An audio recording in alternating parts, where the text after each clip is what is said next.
okay, what kind of points are you making? I mean, first of all, you said logically coherent.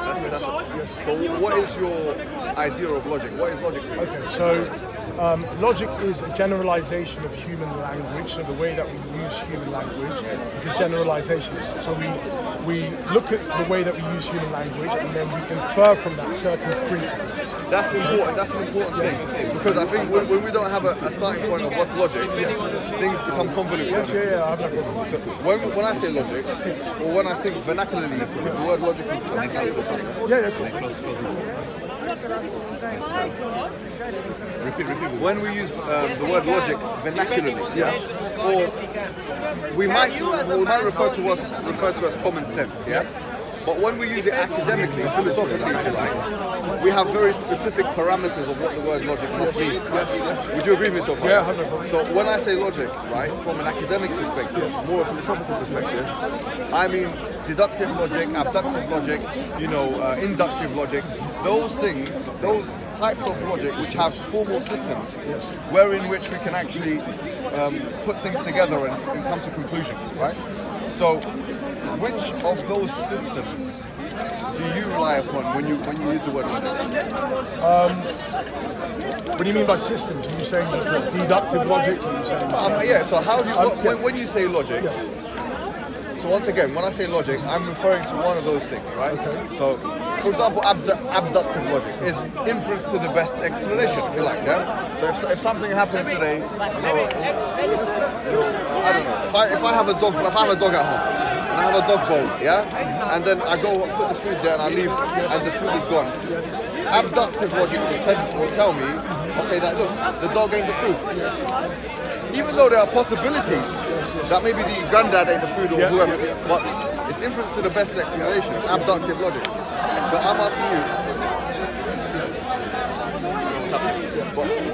you. So before we talk about logic, which system are we talking about? Okay, so well, it depends what you're looking at, the proposition that you're looking at. So I would say when we're talking about the Trinity, such as something like that, when I say it's logically coherent, I'm simply saying that there is no entailment or contradiction from that proposition. Okay? Because logic is simply like I was saying, a generalization of human language use. And so we generalize and from that infer certain principles, such as the principle of non-contradiction. Right. The law of non-contradiction. Perfect. Now you're making now. So now what you're trying to say is that from a logical perspective, it's not incoherent. It's not contradictory. Okay. Can I ask a question? I'm going to present for you the Quranic argument. Okay. Yes. I mean, the truth is this, Joshua. We, as Muslims, have let you guys down as Christians. Okay. Yes, we have. You know why? Because and this includes me as well, sometimes we go on tangents where we philosophize a little bit too much. Let me just bring forward what the Quran says. There are three verses that I want to bring to your attention. And then I'll tell you what the argument is, okay? One of them is in chapter 17 of the Quran. The Quran says, قُلْ لَوْ كَانَ مَعَهُ آلِهَةٌ كَمَا تَقُولُونَ إِذًا لَبْتَغَوْا إِلَى ذِي الْعَرْشِ سَبِيلًا. Subhanahu wa ta'ala amma yaquluna uluwan kabira. Allah says in the Quran, if there were more than one God, as they say, they would have competed with one another to Dhil Arsh, which is the throne, right? Now the Mufassirs, the exegetes of the Quran, they say this has two meanings. Some say that it means that they would be trying to get closer to God. The other meaning is that they would be competing to get to be in an authoritative position. That's number one. The Quran says in chapter 21 of the Quran, which is Surah Al-Anbiya, it says, if both of them were creators, لَعَلَى بَعْضَهُمْ عَلَى لَذَهَبَ كُلُّ إِلَهٍ بِمَا خَلَقَ وَلَعَلَى بَعْضَهُمْ عَلَى بَعْضٍ.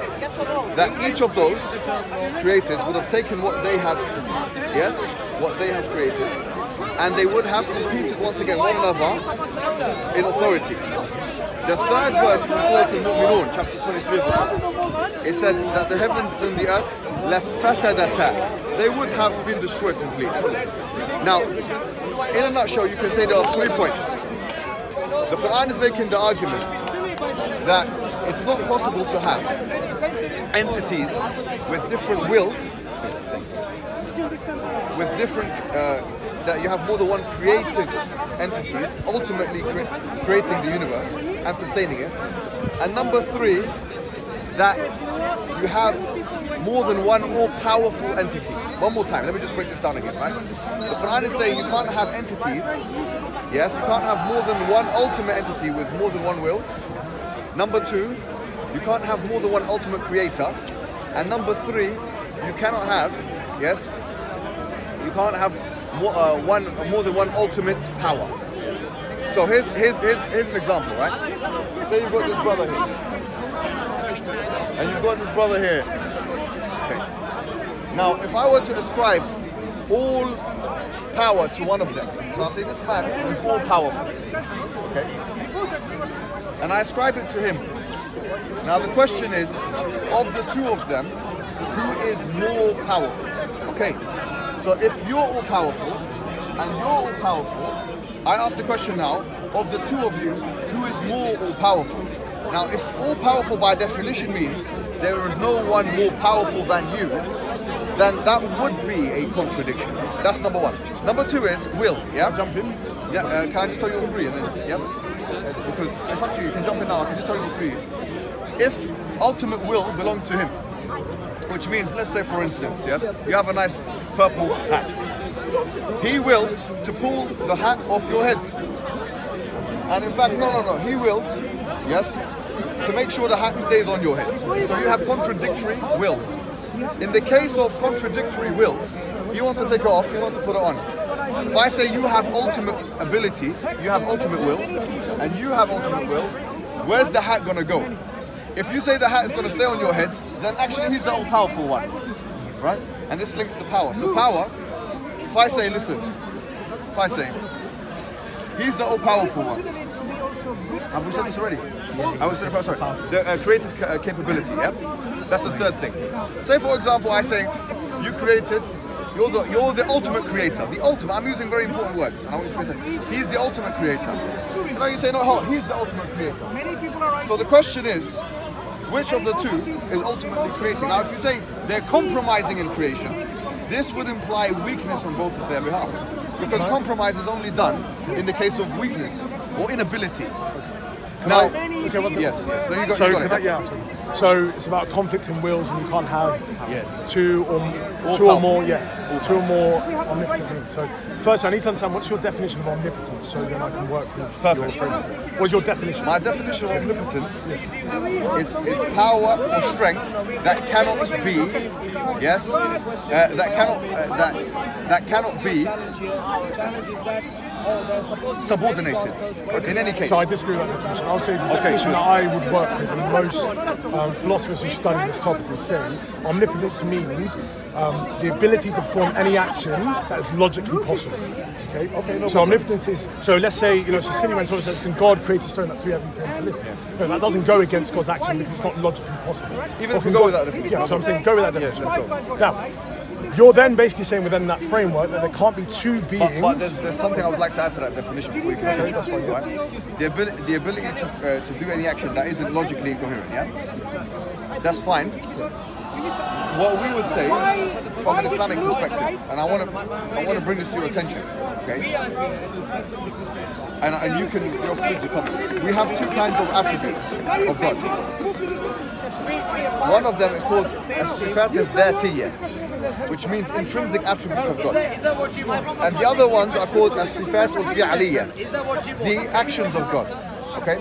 So what we would, the actions of God. I have no issue with that. So I'm saying no. What I was going to say, our principle is as follows, right? And you might agree with this. Right? We would say the things which God would not do, for instance, are those things which go against his attributes. So for instance, some people say, does God lie? Could God lie? We would say God wouldn't lie because it goes against his attributes of truthfulness, for example, right? Of justice. So for us, the attributes of God are the deciphering thing for us where we decide if something is, yes? Yeah, I have no problem. I'm just saying, so I can work with that. I'll define it a little bit different. I'll just say it's logically impossible for God to lie because God by definition has an essential attribute of perfect goodness. So if he was then to go and lie, it will be saying that he doesn't have that attribute. Right. So the question now is, go back to the wills and so with that now. How you then show it's logically possible is saying that this scenario doesn't entail a... Did you put this in your writing, by the way? Oh, yes, yeah. So, you mentioned this. What do you mean, sorry? You know this argument I put forward? Oh, yes. Did you respond to it? Yes. So what did you write? Paradox of omnipotence. So, you call it, is that what it's called, yeah? Yeah, so I mean, it's been debated quite a while by the medievals. John Duns Scotus argued against it and things like that. So it's a philosophical issue. Saying, can there be more than one omnipotent being? Because they will have conflicting wills. This is a frank argument. So they'll have conflicting wills. Well, all I have to do is show you that it's logically possible, that there is a scenario where it doesn't entail a contradiction. Because to say something's logically impossible is to say that that proposition entails a contradiction. Okay? Now, say that again, sorry. To say something is logically impossible is just to say the No, I haven't said. That's not the argument I put forward. I just want to make it clear. Right? What is the argument? Because it's important that you have in front of you exactly what I'm saying. Okay, so let me understand. So what I'm saying is that if we have two entities which are separate persons, yes, which are ultimately powerful, ultimately creative in their capacity, and ultimately willing at all times. At all times. So in other words, you cannot conceive of a time where any of those entities are not ultimately willing something, are not ultimately putting something into creative capacity, are not ultimately maintaining or sustaining something. In that scenario, it would be contradictory to say that the wills, if they are different or autonomously different, then one will and the other will can coexist. Yes. So you're saying exactly what I'm saying. You're saying it's logically impossible. It's a little bit different. Yeah, but it's logically impossible or logically incoherent. There's a scenario where you can have two omnipotent beings who have independent wills. Okay.